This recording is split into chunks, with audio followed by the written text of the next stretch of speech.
This is Steve Schmidt with The Warning, and I'm joined as usual on Monday at noon by Ryan Lizza. Ryan, how are you?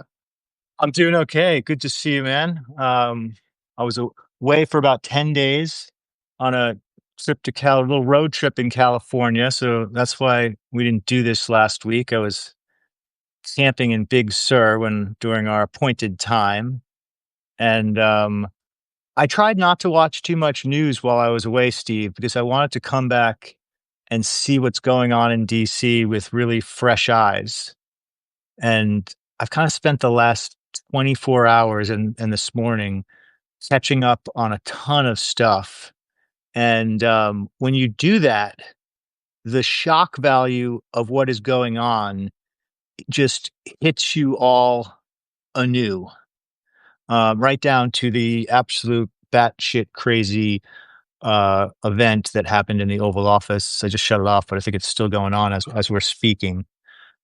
Um, so that's what I've been doing for the last week and a half, taking a little bit of a break and reacclimating myself to how fucked up things are in this country right now. What struck you as crazy in the Oval Office pronouncements?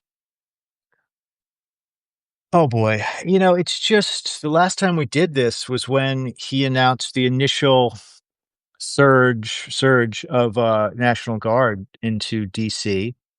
And one thing I have to say in traveling out in California, it was kind of shocking how many ordinary people who say things like, "Yeah, I just don't follow the news anymore." People who don't like Trump, who were glued to everything the first time around, but this time around have just decided, they can't stomach it, and it's just better to kind of not pay attention. I found a number of people um, in that mode, which let's be honest, like that would be great. That's the dream is to not have to live this stuff or care about it. And I understand why people do that, but it was kind of jarring that how many times I felt like we were. I have a lot of contempt for those people. I It's know, I know. something that I have to work through. But No, I I get it. but I have but I have contempt Contempt. for them. Yeah, And they're sheep. They're sheep.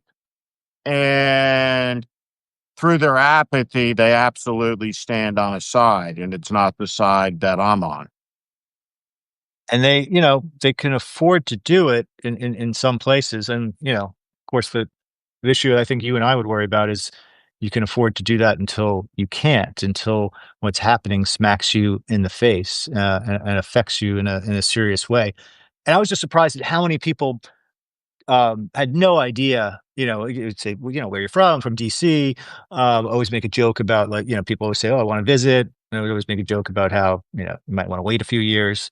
And then we get into a discussion about the National Guard and the military vehicles in the streets. And, the reaction normally was, wow, I had no idea that was going on. That's crazy. Um, and I was in places in California where there's a little bit of I was in the Bay Area, I was in Big Sur. There's a little bit more of a dropout culture that takes hold among some of the places I was. People were just disengaged and didn't know the basics of what's happened in DC. And of course, to me, that's just like, you want to like shake them by the collar and be like, yeah, there are troops, there are troops in the streets. So that's one experience I just wanted to throw out there. What do you do when you encounter people like that, though?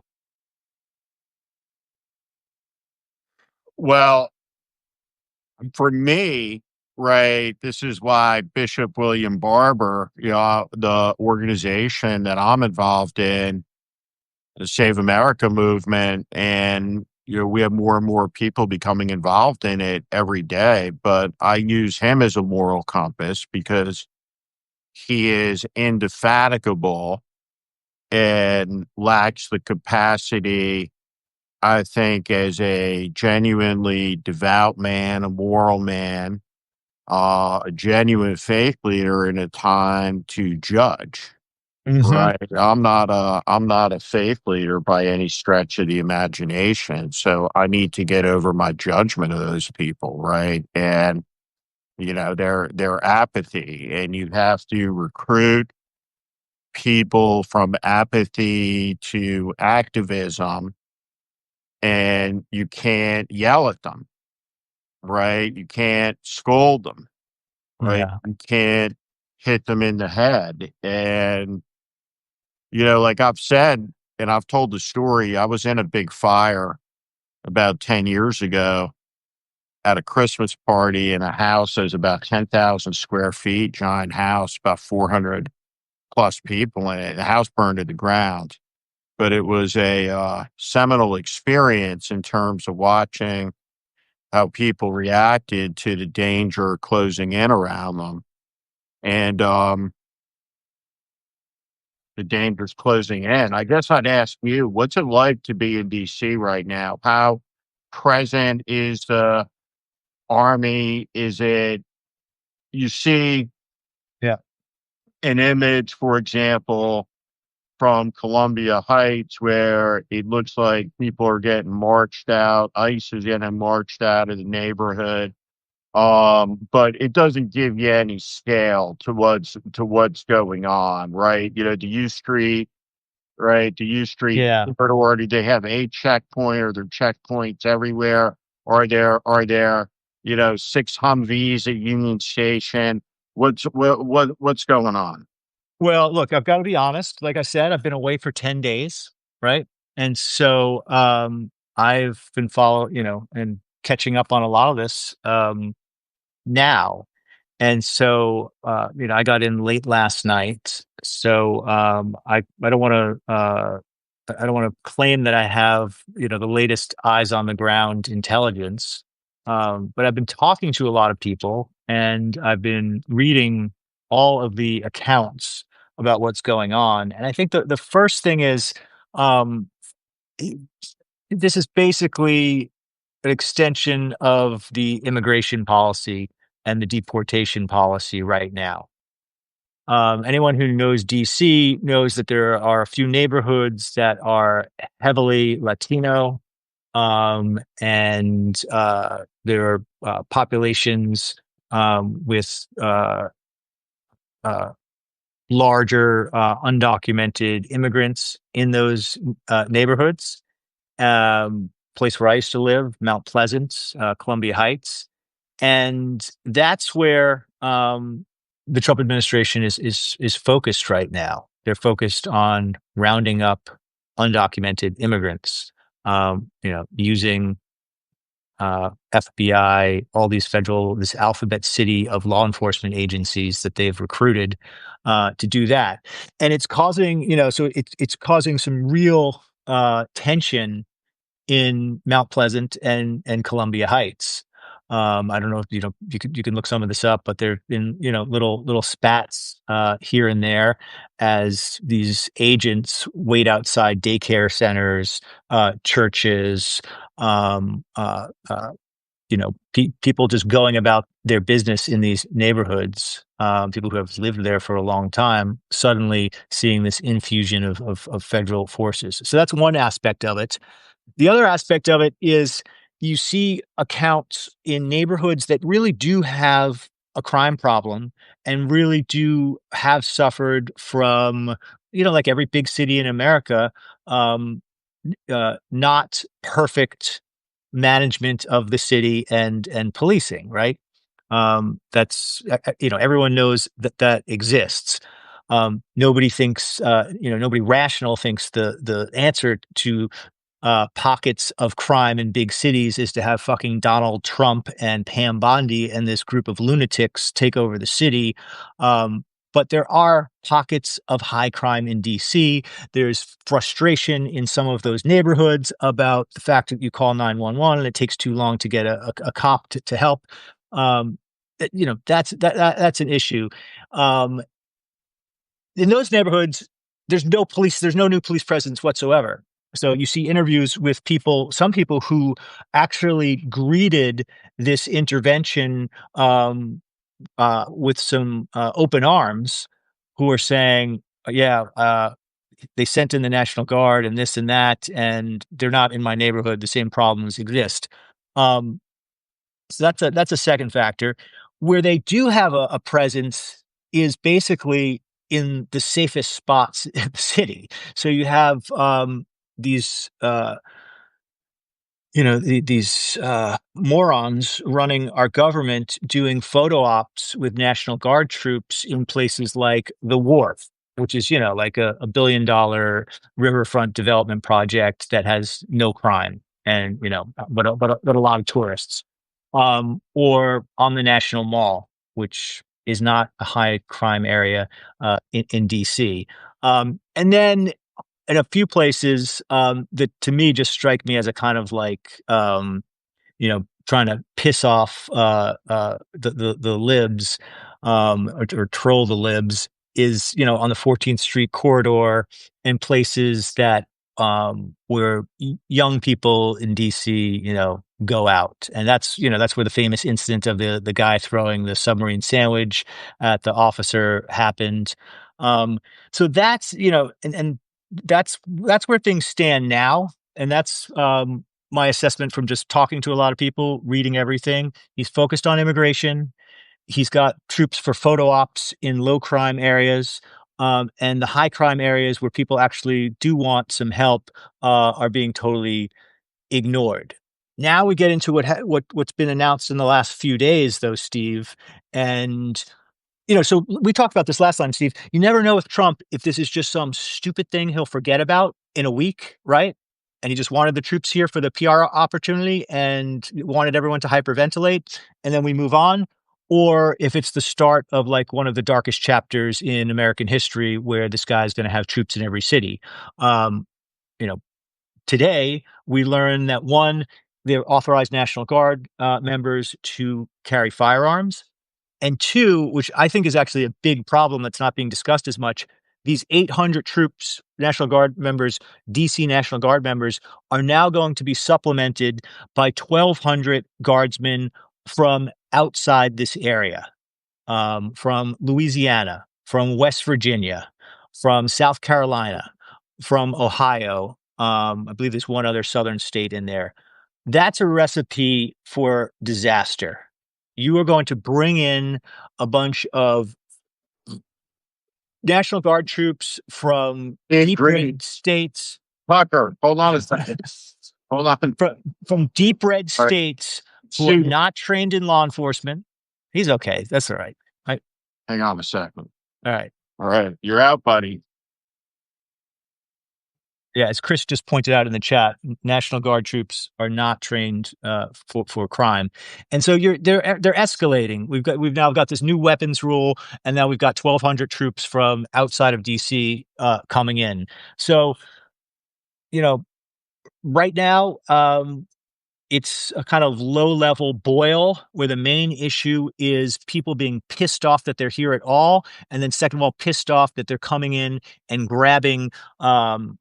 People to deport them, and he's ratcheting it. He's obviously ratcheting it up, and then he signed 4 or 5 executive orders this morning that are follow-on executive orders to the initial federal takeover of the city. The details here are important, and I want to try to state them. It's complicated, and my goal is not to make an error, but check me if I say something that's wrong. Because of posse comitatus, which prevents the army from engaging in police activity, the National Guard troops remain under the command of their home state governors, and they have been loaned to Washington, D.C.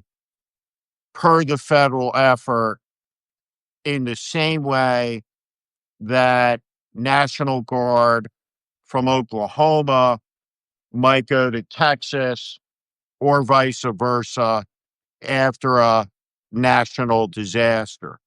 And because of those situations, which include civil disorder, those troops, those National Guards are not operating as part of the U.S. Army regular force, and thus, as such, can be locked and loaded with their weapons. That you probably know a Right? little bit more That about that in that terms of yeah, the that's correct. everything track. Yeah, that's not a question. That's not a Okay, question. all right. So that answers for me the Right. question about weapons that I actually didn't understand. The second part, right, in the very dangerous line, right, that he's probing up Yep. on is, I'm going to federalize the Illinois Guard and deploy it as Chicago. part of the U.S. Army to do police work.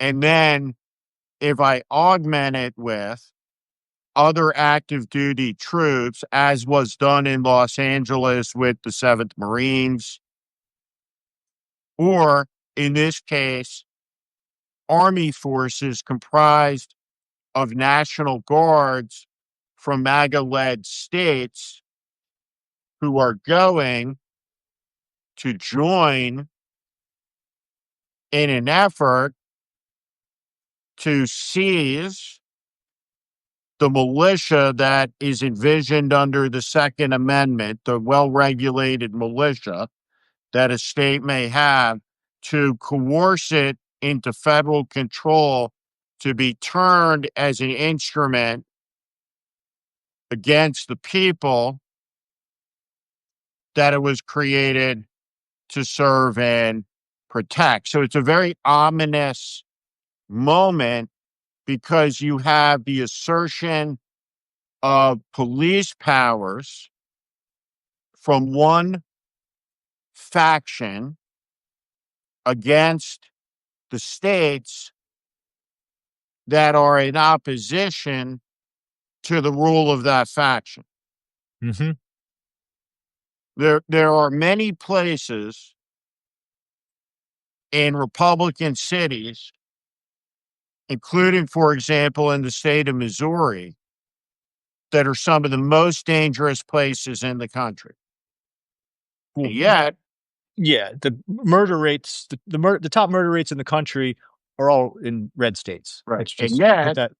and yet, the theater is not titillating for the Fox audience unless it can be conjoined with the lie that there's widespread disorder in Democratic run cities that require the deployment of a force that militarily is amongst, at a component level, the most lethal as part of a whole, most lethal force in all the world. Frightening, frightening days. And that's coming to a state near you. 100%. I think that what the moment requires right now is, like, when I observe the situation, I think you've seen um obviously an effective political engagement by Gavin Newsom that's aimed not so much at Trump as I see it, but by the absurdism of the corruption of America's corporate media.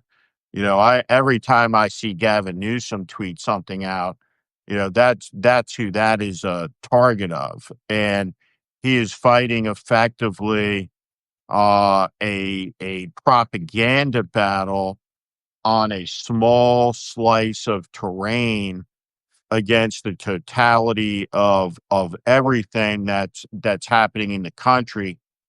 Comments by Wes Moore, comments by J.B. Pritzker about their states. I think that you see a lot of attention paid to politics. to who's going to be the nominee, who's up, who's down in the preliminaries. And Yeah. obviously, a lot of these governors are all going to be candidates for the Democratic nomination. And what I would say about that is I'm for merit. I'm for the strongest conceivable candidate to go in there and articulate to the American people the enormity of the stakes and the outcome, right, of the next election.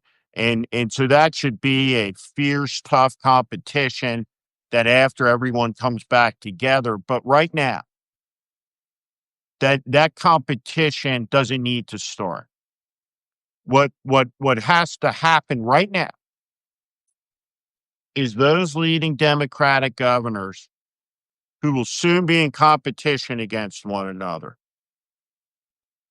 must get on the phone and they must call for a national gathering of the Democratic governors. And the appropriate place to do this is in Springfield, Illinois, Why is that, where Steve? Why where Springfield? Abraham Lincoln practiced law. And those Democratic governors who meet in the middle of the country, hosted by the governor of Illinois,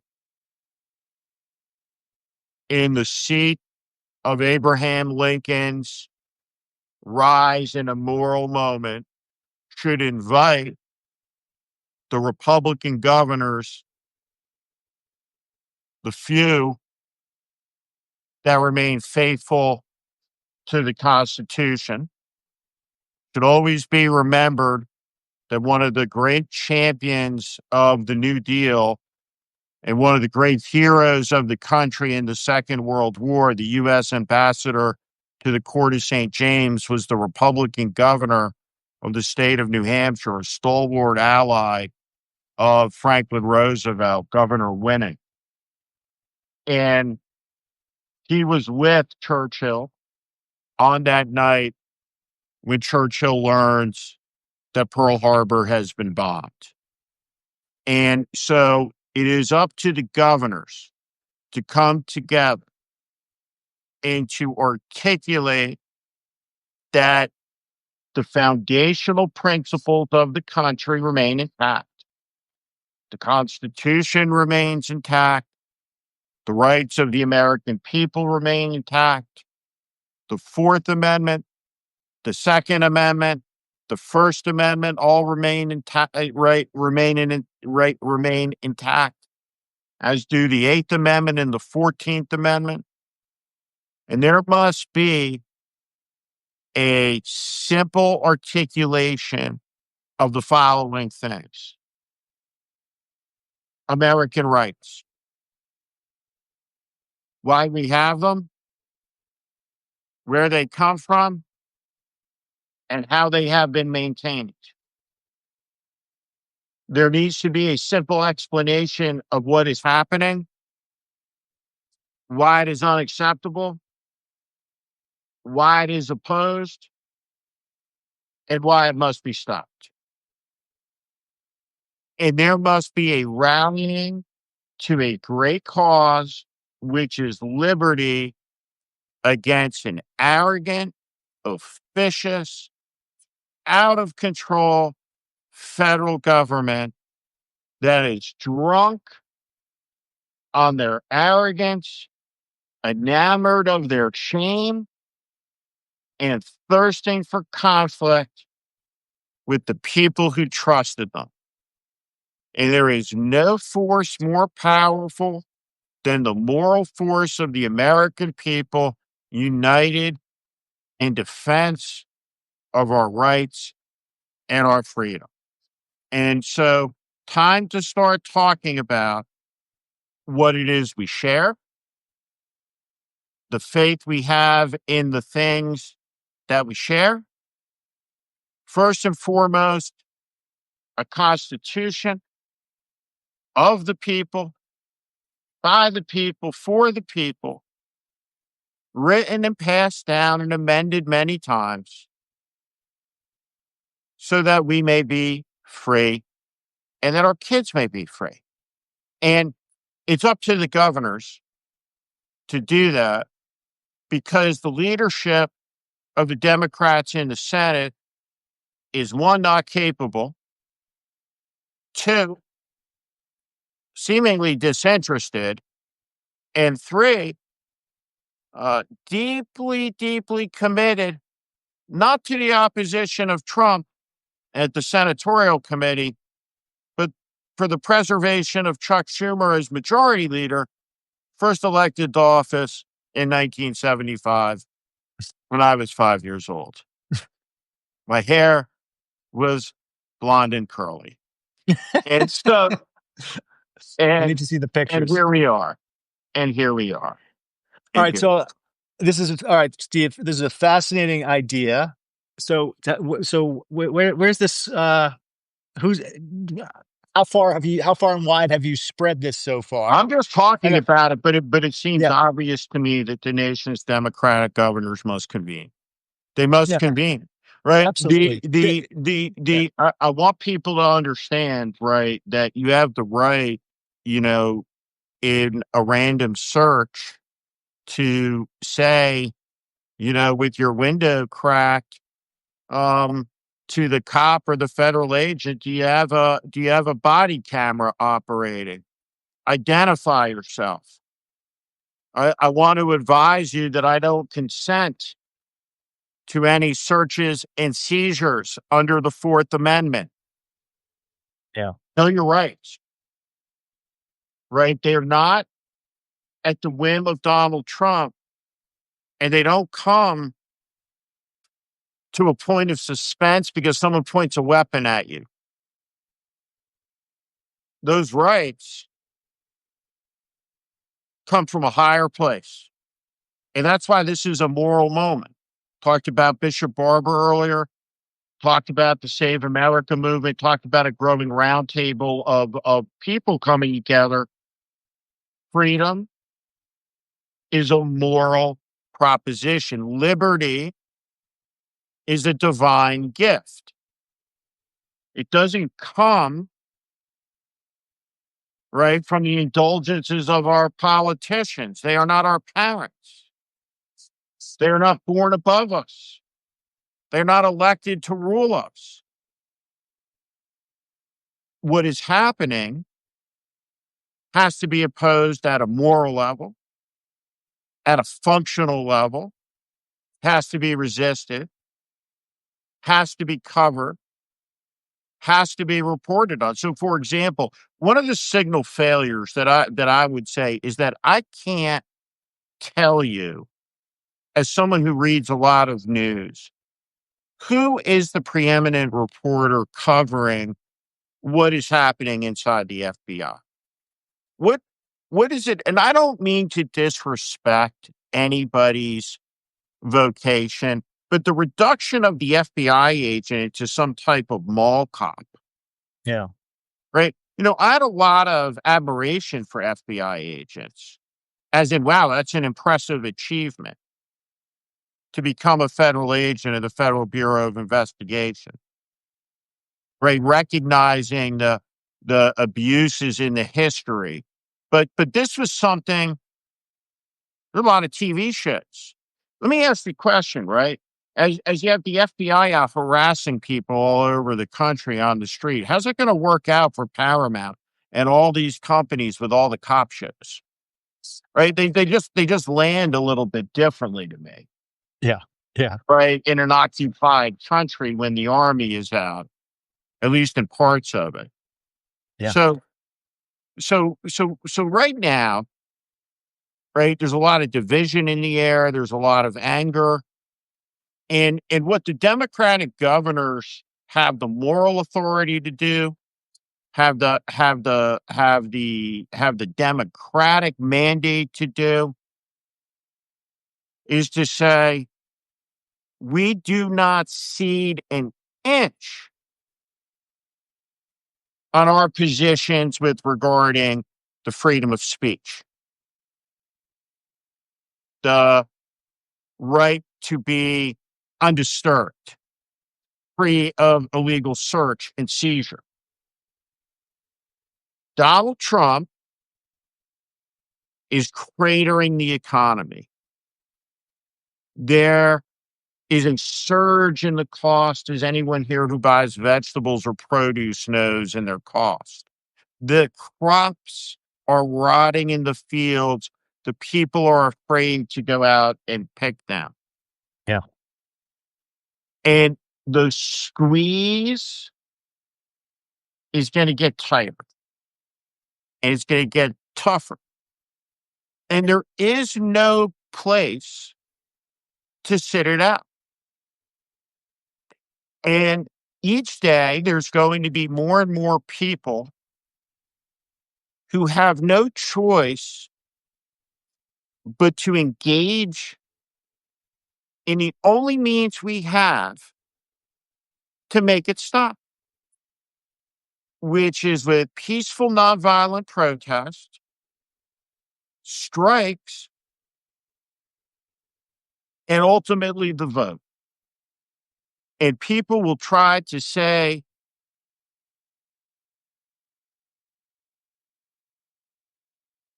that you can't vote, or will shoot you if you vote, or someone may beat you if you try to vote, or there may be a masked man to put you in chains if you try to vote. But they can't do that to everyone on election day. So you go out and vote. And know if you're an American citizen, nothing can impede that. And there will be an election. There will be an election. And don't let anybody tell you that there won't. We live in the United States of America. Well, we're headed towards a real crisis when it comes to next year's election, I'm afraid, Steve.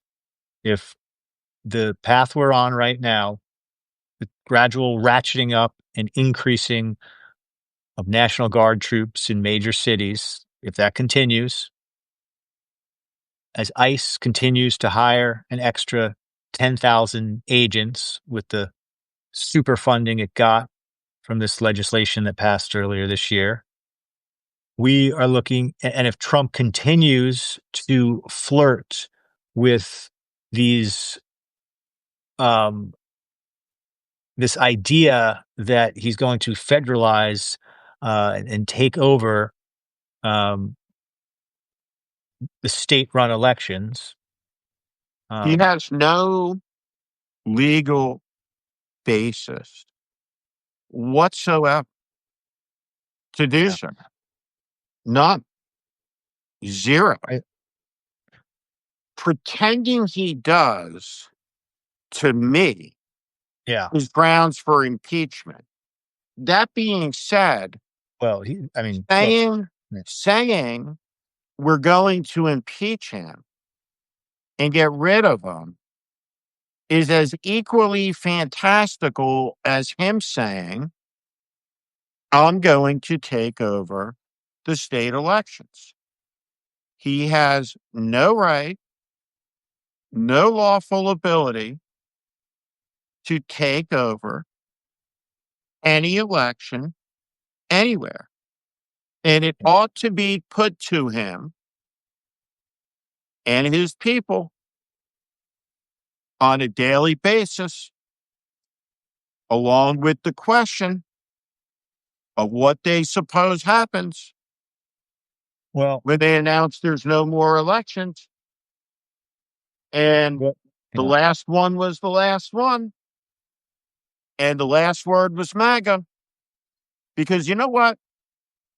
That's not on me to answer. That's on them to answer. What happens? And so this is why it's a very good idea for the governors to gather together. Well, I think you're 100% right about the only locus of resistance from Democratic officials is coming from governors. I mean, Trump they're at war with Donald Trump. This is the whole issue here is federalism, is the president intervening in all sorts of chaotic ways in blue states and blue cities. And let's be honest, specifically any blue city that has a black woman running it. That's his sort of, that he loves nothing more than to intervene in those places. Um, you have a Republican Party in Congress who not just acquiescing in this, but cheerleading. And as you said, you have Democrats in Congress who they have no power. And so I want to go back to what you said about Newsom, and just to talk politics a little bit. Um, this is a guy who's been around a while. Um, but he really does seem to have tipped the lock of um, how to both get under Trump's skin, how to excite a Democratic base that looks to leadership in Congress and just sort of shakes its head. I notice, you know, if you look at social media, you do a deep dive into what's resonating and popping on TikTok and other places like that. This guy has he's deeply embedded in that in that media landscape right now in a way that no other Democrat that you and I could discuss as a potential presidential candidate has figured out, right? None of the Pete Buttigieg's or other officials from the Biden administration, none of the Wes Moores or other Democratic governors. Newsom, right now, and things change fast in politics these days, he is the leader of the Democratic Party. He is the main opposition figure to Donald Trump, and for good reasons. Uh, California is California, and Trump has targeted it. So he's in the fight for because he has to be. And what he's done with the redistricting proposal and sort of the daily onslaught, both the substantive stuff and the political stuff, he's figured this out like no one else. And I just see a stream of hardcore Democrats who have been desperate for someone to take the fight to Trump, absolutely, gaga over Newsom and hanging on his every word and tweet. And this guy, I think it's fair to say, is the front runner for the Democratic nomination at this early stage. If he pulls off this 5-seat swing in California, um, and it actually decides the midterms, it will be like nothing else. I can't think of another aspiring presidential candidate who will have had that kind of influence in a midterm election. And he's positioned himself, in a way that no other Democrat has been able to do, and it's enormously impressive from where I sit so far. What do you think? I think that one thing that's important to say, and I acknowledge, right, that I say it really with a point of privilege, is that what he's done is adopted the fighting style of the Lincoln Project from 2020, which Hmm. is how you fight Trump. And the Lincoln Project, I led it in 2020, right? There's a couple of lessons there. And the first one is um that conviction matters. And every single Democrat in Washington, as part of the senatorial committee establishment, the people that are still around, still running the Democratic Party, denounced the way of fighting that the Lincoln Project pioneered as ineffective. And it was the most effective effort that there has been, and the only effective effort there has been at opposing Donald Trump in 10 years' time. that understood you fight in the culture. And it's not about, I saw someone say, screw civility. I think one of the worst comments, right, that always made me crazy during it was when someone would say to me, well, you're the low part of the Michelle Obama equation. We go high. Bullshit. We did not say one untruthful thing about Donald Trump out of hundreds of ads. Right. And then tragically, right, there's an old saying that, every cause becomes a business, becomes a racket. And the Lincoln Project became a grift that in the next 4 years raised $55 million and spent 97 cents on the guys who ran the organization and 3 cents on politics. Right. So there's a lot of business, a lot of corruption, a lot of cynicism in all of this. I think you're a little bit over your skis on where Gavin is. I think that he has How so? become a leading figure in a burgeoning opposition, but he carries a lot of baggage, All right, right? let's hear it.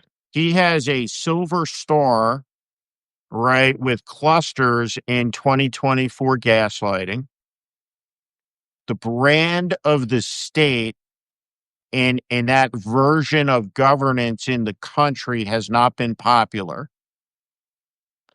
And smoking the peace pipe with fascists like Charlie Kirk when J.B. Pritzker was clearly denouncing what was going on Yeah, makes me want to hear more from J.B. Pritzker, right? that's And so fair. and so and so my point right now is, should he be the guy? Maybe. He's really talented. And I like him a lot. But maybe it's someone we haven't heard of, right? The whole next year is a test. Wes Moore's been tested in combat, right? Paratrooper. Uh, I I want the strongest person behind the podium accepting the nomination who can put this down and bury it under a sarcophagus and who has the wisdom to exercise power and then restrain its use to make sure on January 20th, 29, we start setting things right and the abominations that occurred are accounted for and it never ever happens again. And so I'm much less about the personalities right now than really hearing about, to me, the fundamental issue is about reducing the power of the president, 5 CEOs at tech companies, big media, big ag, big pharma, big banks. The accumulation of power has endangered our liberty.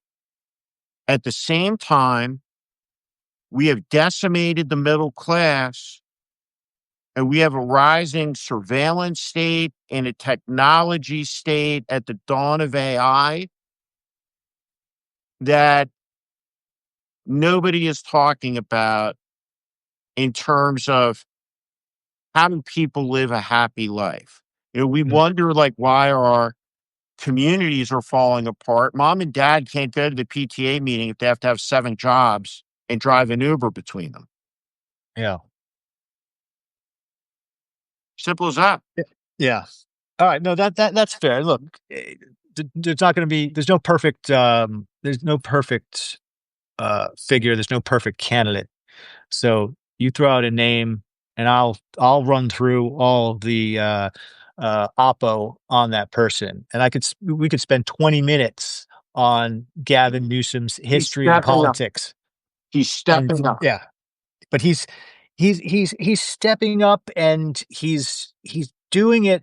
If it was just the tweets and the trolling, I would say that's really interesting. He's a good, he understands political media at this moment, and not every Democratic politician does. Certainly, a lot of the ones in Congress don't. Um, but it's substantive. It's substantive. The way he, took on the gerrymandering issue. He's got Arnold Schwarzenegger, your old friend Steve, out there, and who's opposing that. I know Schwarzenegger's not a major political figure in California anymore. But it's that uh, putting aside the commission that draws districts in California was not a 100% obvious thing to do. There were a lot of things he had to take into consideration, and I consider it a truly responsible and 100, courageous thing. 100%. It's Gavin Newsom's best moment, most Yeah, courageous moment since he signed gay marriage licenses out of City Hall, right? yeah, It is a act of principle and guts. And I want everybody who's with us to appreciate Newsom is all in. yeah, And this yeah. special election is not guaranteed. And and if he doesn't win it, right, Democrats have a steeper hill to climb to take the majority, and Newsom's not going to be able to run for president credibly. And so when I look at a moment of capitulation, the thing that really inspires me about Gavin Newsom is he's the guy who's all in. He's the guy at the front, right? So like, I don't have to look around me from the behind me perspective to look for the person I think might be the nominee when it comes to Newsom, when it comes to Pritzker. Those guys are at the front, Yeah, right? I don't really see a lot or hear a lot from Shapiro, and it's a moment of national crisis, and he's a very smart guy. Right? It's yeah, time for them to meet in a room. They are the elected chief executives of the state. The absolutely. question is Arnold MAGA? Arnold is not MAGA. No, he's Listen, absolutely not. That's I why I was a wanted to little surprised, explain. but yeah, I want to explain. I want to. Let me try to explain the issue this way. yeah, Gerrymandering is terrible. And we live in a country where the politicians pick their voters and we see the consequences of it. It's completely desiccated the middle of the electorate. It's crushed common sense. And Arnold was a good governor, and he was a reform governor and a true environmental champion. And Arnold passed redistricting reform that took the power away from the politicians and gave it to the citizens through a commission. And so what happened started in Texas with the aggression and maximum politics of Greg Abbott. And Gavin Newsom has answered that and said California can mitigate that aggression by temporarily suspending the power of the commission while the country deals with a fascist threat to 2030. And Gavin Newsom in this understands something that Winston Churchill understood at a very key moment. And I'd like to lay it out if I could real quick. yeah. At Let's the do it. beginning of the Second World War, when France surrendered, the Nazis stood on the edge of capturing the French fleet. And the French fleet would have given the Nazis the largest navy in the world. But the French government, the Vichy government that had surrendered, that had capitulated, in the end said to Churchill, don't worry about it. We'll never let them use our ships. And really, the survival of everything was on the line, but freedom, democracy. And Churchill was compelled to do something that he did not want to do, but was necessary to do because of the Nazi aggression. And what he had to do was sink the French fleet, which he did. And this is a part of history that gets written out of the Second World War. That the French talk about as French Pearl Harbor, when the British fleet sailed in to the harbor and killed thousands of French sailors and blew apart that fleet. And really, Churchill had an audience of one. And that audience was Franklin Roosevelt, who was trying to decide if England would hang on. And what Churchill was trying to say is, I'll do anything to win. And the most important message that Democrats need to hear in the country is consistent with the moral necessity of nonviolence, that we will do anything and everything that is ethical, legal, lawful to do. We will assert the full power, the maximum power at our hands at every turn, every day, up and down the American society, at every level, at every single joint, to stop the abuse of power by people who are abusing it with its maximum assertions of use.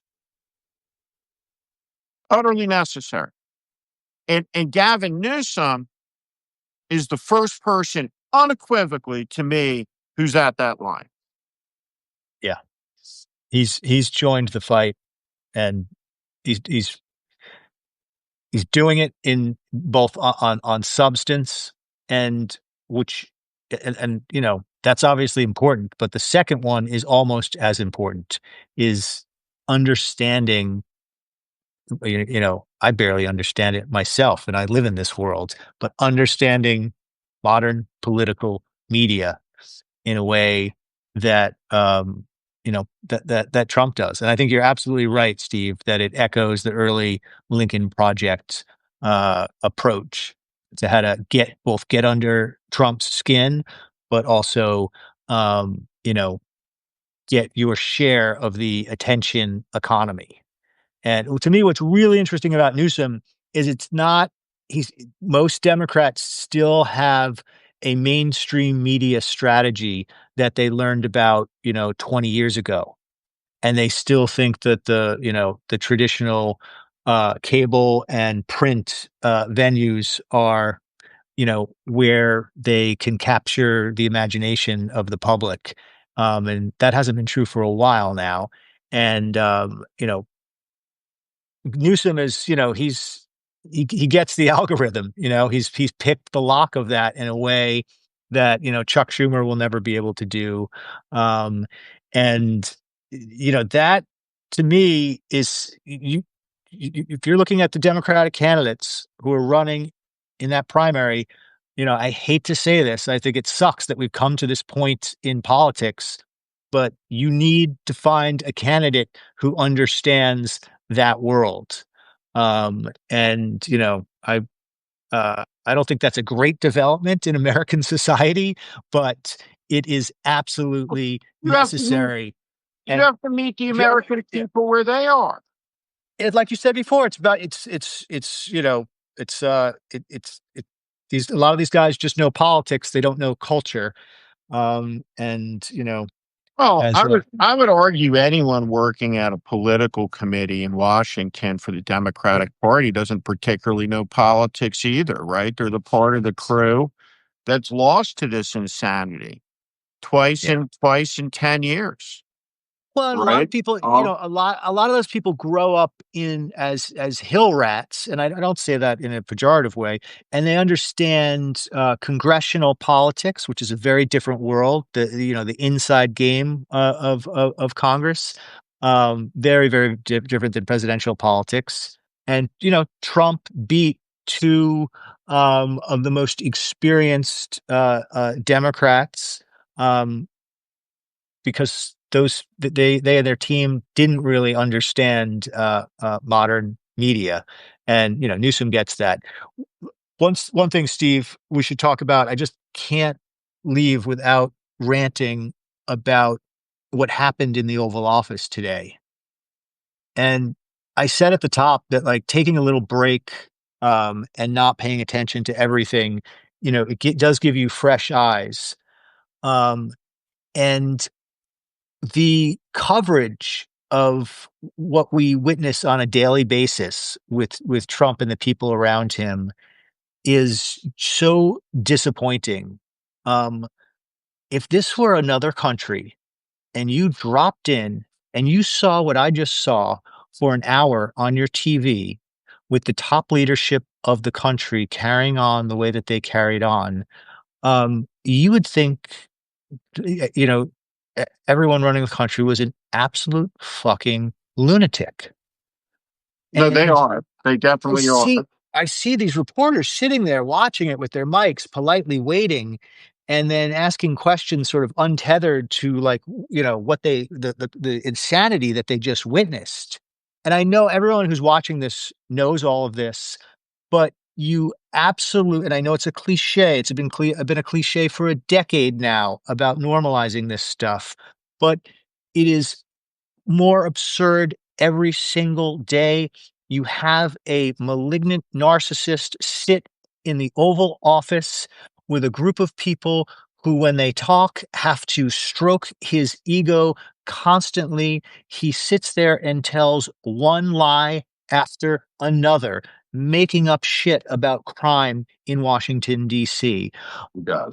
And then goes around the room with, and then for people who didn't see it, you've got Kristi Noem doing her act, Pete Hegseth doing his, um, JD Vance doing his, That's and why then he has a even, 38% approval. but the level of absolute insane lying that takes place in a 1 hour Oval Office press event with six or seven top administration officials and the president is I don't think Vladimir Putin's press conferences include that much just pure making shit up. I don't think I can't think of another leader in another country that I've witnessed where this is Right. just the norm. Here's the And can I just say let me so all true all true and I all think it's true important. We all know this, but right I know we all know this, but it's but important every once in a while to like reacclimate yourself to how absolutely insane it all is. I I know right so there are some very funny members of Congress Oh, sure, in yeah, the House. intentionally and There are- unintentionally. right there are some brilliant people. There are some senators, Gallego, uh, Slockett, Murphy, Ossoff. I don't mean to leave out anybody who should be on the small list. But why not have a news conference that Booker that comes out after this that responds to it, including wheeling out a Hannibal Lecter impersonator taped to a hand card if you need to make a point about the Fourth Amendment, right? In a language that Fox News will understand. I mean, Trump produces a television show and I mean, And cable's I back don't to know, playing like it live. it's like Yeah. if I would like to address the Democratic Senate caucus, right? And I'd be like, what the fuck are you guys doing speech? Right? Like, I mean, do something. And Yeah. Yeah. and It's this can left. be Yeah. responded to. It can be mocked. It can be made fun of. It can be pointed out. We're not impotent here, No, right? it's And yeah. that's the terrible part about it. It's left to the media to do it and to like, panels on MSNBC and, and partially on CNN. But, these places are back to basically taking this stuff live. CNN is live and unfiltered with Stephen Miller getting up there. There should be no And, expectation. There is uh, no there, the someone at one of these networks is gonna what? Go on and give a talk about their standards? CBS News is a government censor that works in the newsroom. And that's precisely what it is. There is no yeah, standards whatsoever.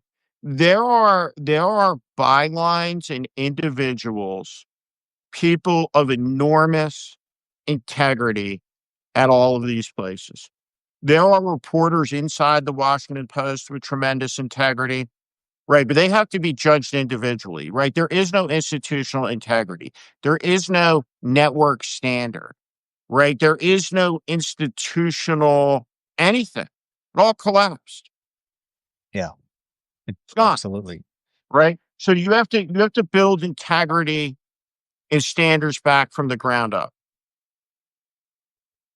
Well, and look, not to I love praising Substack, and so not to suit the Substack horn, but this ecosystem here is one of the few places where there's a healthy dose of sanity and reflection about what's actually going on, and I hope it especially after a whatever you want to call what had just happened in the Oval Office, is a good place to you know come and get a sanity check because sometimes I lose my mind watching this stuff. Steve, you got Stephen Miller up there, just you got Trump talking about how Trump and Stephen Miller talking about how people weren't wearing jewelry in DC 2 weeks ago, and that the entire crime crisis in DC has been solved, and that we had an 11-day streak with no murders, and that's the first time it's ever happened in history. Which you will be shocked to learn, Steve, that is not a true statement. That in February and March we had a 2 week period without murders, of course, and just one after another of these sycophants making shit up, just like lying. And you click over to Fox News and you think they can't just be they can't just be taking this. They can't be that they can't hate themselves that much as journalists that they are going to take this live with no commentary whatsoever about the fact that the underlying policies is a federal takeover of a city that goes against every principle of these so-called conservatives. And then on top of that, the presentation is just filled with patently absurd lies and entirely built around stroking the ego Well, of the man at the center. And it's like, we just watch this day in and day out as if this is like totally fucking normal. And God forbid anything like this ever develops in a similar way on the left. And anyone I respect, left of center, just goes along with that kind of insanity. I actually don't believe. This I'd like to believe it couldn't happen among liberals. But so anyway, this is me just reacting to being 10 days away from the news, and it's so much worse than sometimes you realize. it's a very serious moment, and you have to meet people where they are. And this is why a Robert Menendez, a Senator Menendez, is so terrible, right? Well, I think In a party, you're Robert Menendez, the guy in jail. yeah, the guy Yeah. the Okay. guy in Yeah. jail, right? Yeah. But when he's indicted, right, with the gold bar, Schumer comes out and he goes, "No, he's been a terrific public servant for the people of New Jersey," right? And so in a Yeah. scumbag race, bigger scumbag wins, right? In a lying contest, bigger liar wins. In a bully contest, bigger bully wins. So you have a higher burden if you're the party that lost the hill to a scumbag, a bully, a liar, a thief, a corrupt fascist, and you have to take it back. Mm.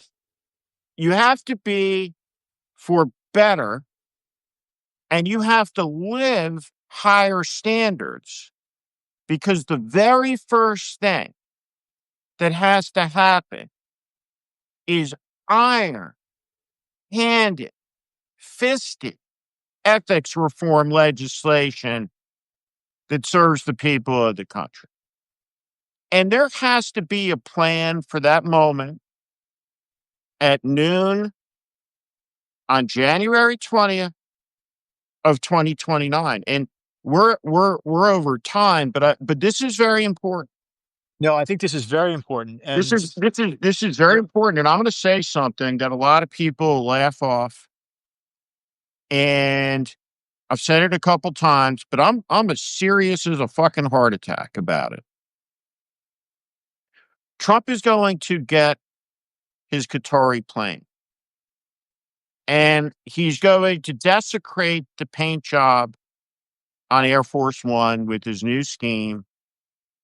And that plane, which through whatever corrupt act was gifted to him, is going to fly him off, and it's going to land at an Air Force base near Mar-a-Lago. And by sundown, that plane needs to have been seized on the order of the president through the Secretary of Defense, and carried out by the U.S. Air Force, taken, placed on a barge, and sunk in the Atlantic Ocean. And the response from the White House will be the plane is gone. It's gone. The president intends to declare it under the Antiquities Act off of Mar-a-Lago, where it lies, as a national marine park. And starting from there, right, there's an accounting. Right? Every federal agent will be handed a form. Did you participate in any law enforcement actions wearing a mask? And every email, every corrupt act, all of it will be known. No hidden corners in these detention facilities. And the American people have it within their power to set things right, or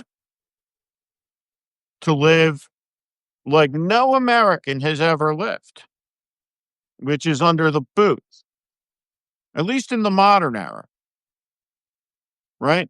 And what's terrible about it is that every group in America that was written out of the American story has has always fought for it.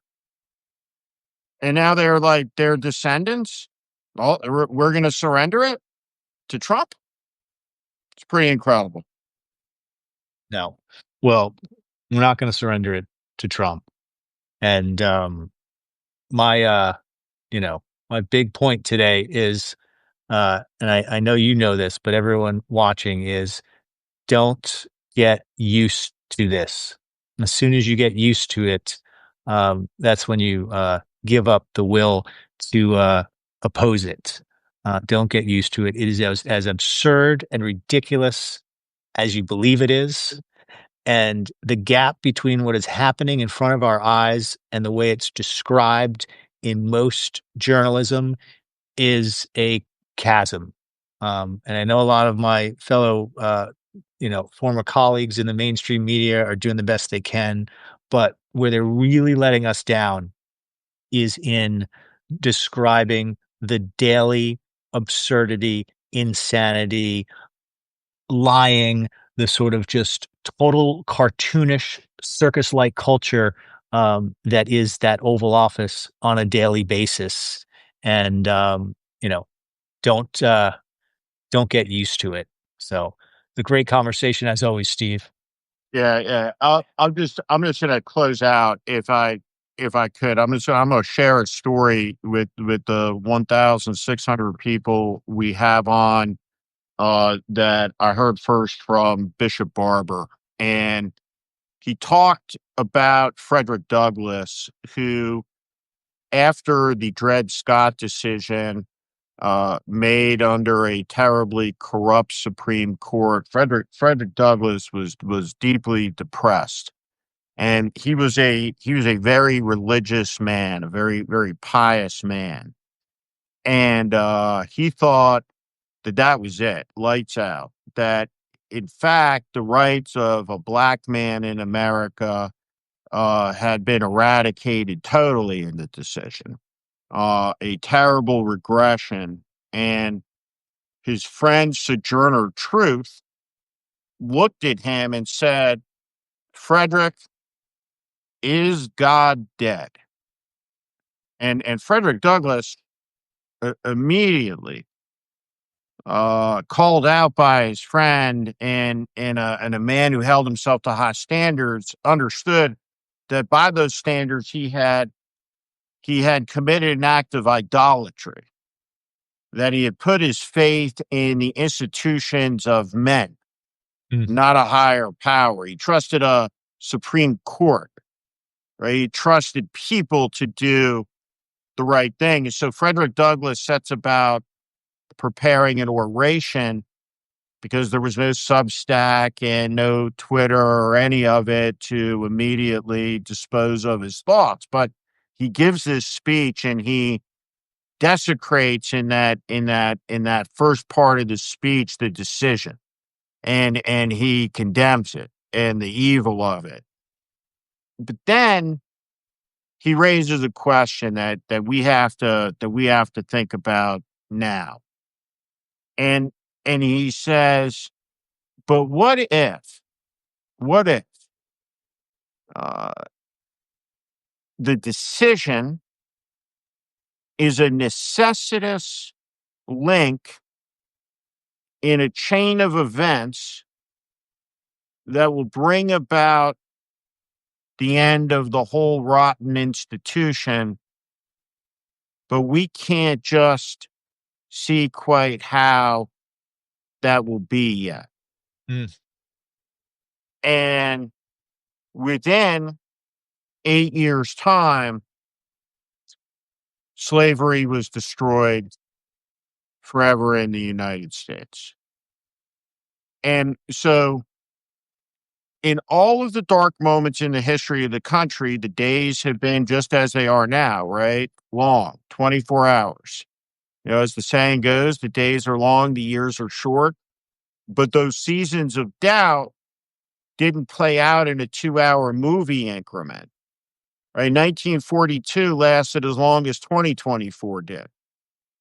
And so people have endured much, and much greater than anyone has yet endured in America, to make sure that we live in a free country. And that's what we got to do. We're not going to surrender the country to the madness of 5 people and 100 of their political aides. No thanks. And so it's been a real pleasure getting to talk to you today, being Amen, with Steve. Good everybody. stuff. Thanks for getting on. Have a good Labor Day next Monday. We'll be back at it in September. And remember, We'll be doing right? it Tuesday for those who are wondering. We're We're going to doing it on skip Labor Tuesday. Day, and we're going to do Steve and I'll be chatting on Right? Tuesday at noon, as per orders from Lisa. And we are 1 year off, 1 year off from the start of the fall campaign for the 26th election. So time flies when you're having fun, as they say. And until then, we'll see everybody. Take care, man. Bye, Take everyone. care. Bye.